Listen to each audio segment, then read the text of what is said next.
జై శ్రీరామ్. ఈరోజు ఈ సుమారు ఒక నెల 2 నెలల నుంచి సన్నాహక సమావేశాలు, నేను పాల్గొన్న సమావేశాలు ఉన్న ఒక కన్ఫ్యూజన్ అయితే తొలగిపోయింది. మప్పులు తొలగిపోయినాయి. పున్నమి చంద్రుడు వెలిగినట్లు మా అన్న అభ్యర్థిత్వం డిసైడ్ అయిపోయింది. గెలవాలి. ఎవరి గురించి గెలవాలి, ఎందుకు గెలవాలి? గెలిపే ఆశించకుండా అపజయాలని మూటగట్టుకుంటూ ప్రతి ఎన్నికల ఏడ్చుకుంటూ మళ్ళీ మళ్ళీ గెలుస్తామని మళ్ళీ ఓడటం, మళ్ళీ ఓడిన తర్వాత మళ్ళీ ఏడవడం, ఇది నాకు నచ్చట్లేదు. నా దగ్గర కూడా అంటే నేను ఎందుకు చెప్తున్నానంటే విజయం ఎంత గర్వంగా ఉంటుంది, విజయం ఎంత ఆనందంగా ఉంటుంది, దానికి నిలువెత్తు నిదర్శనం పైడి రాకేష్ రెడ్డి. నేను రాజకీయాల్లోకి వచ్చినప్పుడు చాలా మంది పెద్దలు ప్రతి సమావేశంలో చెప్తున్నారు, మేము 30 ఏళ్ళ నుంచి వచ్చినాం, 20 ఏళ్ళ నుంచి వచ్చినాం, 35 ఏళ్ళ నుంచి వచ్చినాం. మా పార్టీ ఆఫీస్లో 2 చెట్లు ఉండేవి. ఒక చెట్టు పచ్చగా ఉండేది, మాత్రం పూత వచ్చేది కాదు, కాత కాసేది కాదు. ఇంకో చెట్టు ఏమో మంచిగా నిండుగా పూత ఉండేది, కాత కాసేది, పండయ్యేది. అదే పవర్, అదే అధికారం. అధికారం మన గురించి కాదు, మనం నమ్ముకున్న వాళ్ళ గురించి, నాయకుల గురించి, ప్రజల గురించి, ముఖ్యంగా పేద ప్రజల గురించి. ఎంతసేపు ఢిల్లీ, మధ్యప్రదేశ్, రాజస్థాన్, మరి మనమేమిచ్చాం భారతీయ జనతా పార్టీ? మనమేమిస్తున్నాం భారతీయ జనతా పార్టీ? రాబోయే ఎన్నికలలో 3వసారి ప్రధానమంత్రి కాబోయే నరేంద్ర మోడీ గారికి మల్లికార్జున నుంచి ఏమిస్తాం, తెలంగాణ నుంచి ఏమిస్తాం. ఎవరో గెలిస్తే మనం సంకల్పించుకోవడం ఎందుకు? మధ్యప్రదేశ్లో 5 సార్లు గెలిస్తే మనకేమొస్తుంది? భారత ప్రభుత్వంలో మన పాత్ర ఎంత ఉంది? ఈ ఎన్నికల సమరంలో మన విజయం ఎంత పాలుంది? దయచేసి ఒక్కసారి గెలవటం నేర్చుకోండి, గెలవటం నేర్చుకోండి. గెలుపు ఎంత బాగుంటుందో మధ్యప్రదేశ్కి వెళ్ళి అడగండి, ఒరిస్సాలో నవీన్ పట్నాయక్ గారిని వెళ్ళి అడగండి, లేకపోతే ఛత్తీస్గఢ్లో అడగండి, గుజరాత్లో అడగండి. 4 సార్లు గెలిస్తే ఏ రకంగా ఉంటుంది. ఈరోజు తమిళనాడు వెళ్ళి చూడండి. ఈరోజు ఒక మాజీ మంత్రి నేను శ్రీరాముణ్ణి నా శత్రువు అంటాడు, భారతమాత అన అంటాడు. ఒక మాజీ మంత్రి 1,72 ఓళ్ల కుంభకోణంలో ఉన్న ఒక డిఎంకే మాజీ మంత్రి రాజా గారు జనవరి 22 నాడు అక్కడున్న స్టాలిన్, మనం అంటే గౌరవం లేదు, మన ధర్మం అంటే అభిమానం లేనోడు, మన కళ్ళకు బాలరాముని చూద్దామంటే కూడా కళ్ళు కట్టేసినోడు, టీవీలు మూసేసినోడు.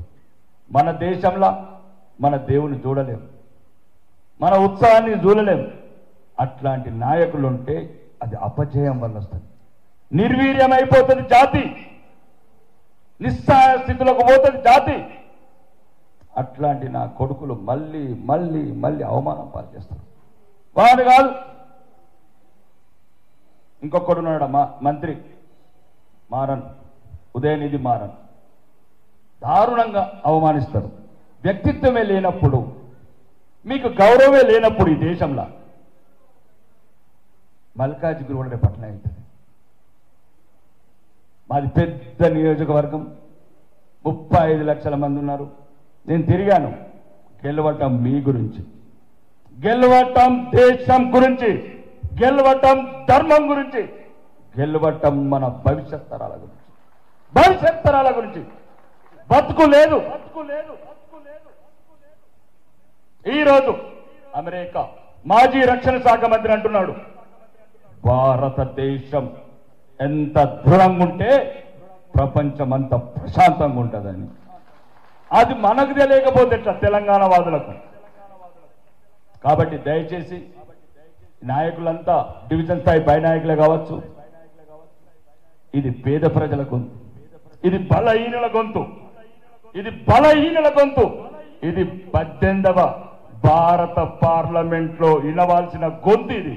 దయచేసి ఒక్కసారి రాజేంద్రన్నని రాజేంద్రన్ కాకుండా బలహీనుల గొంతు, దక్క చిక్కిన వాళ్ళ గొంతు, దూరలని ఎదిరించిన గొంతు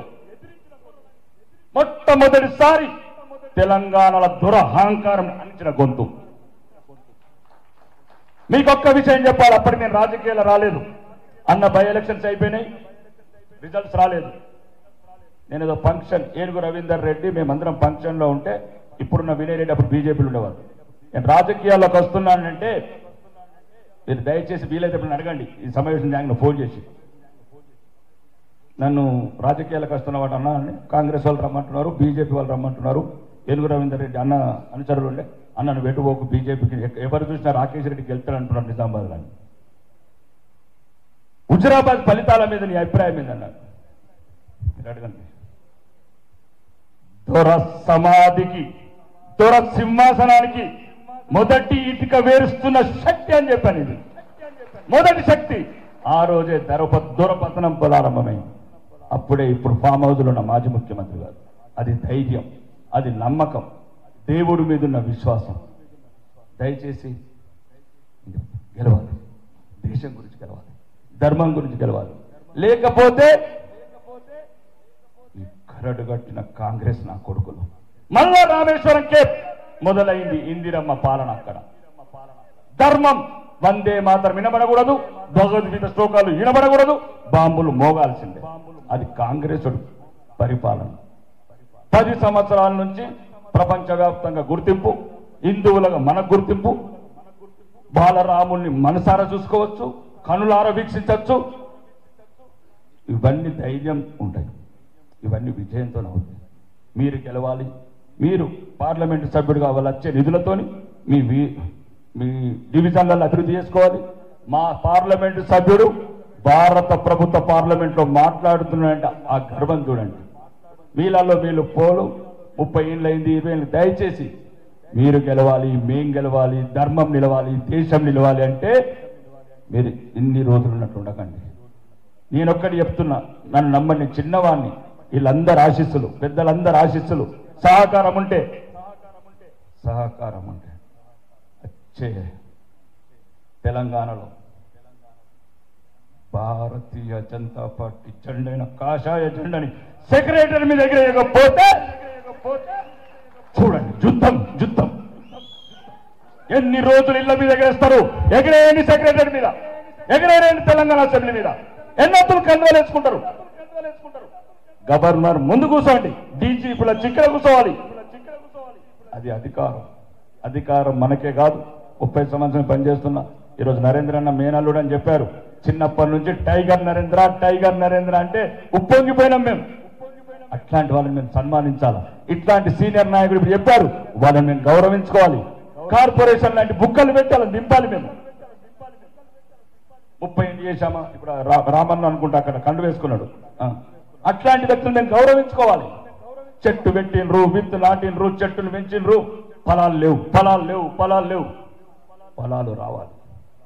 ఫలాలు రావాలి, మనము తినాలి, మీరు తినాలి, అందరికి పేదవాళ్ళందరికీ తినిపియాలి.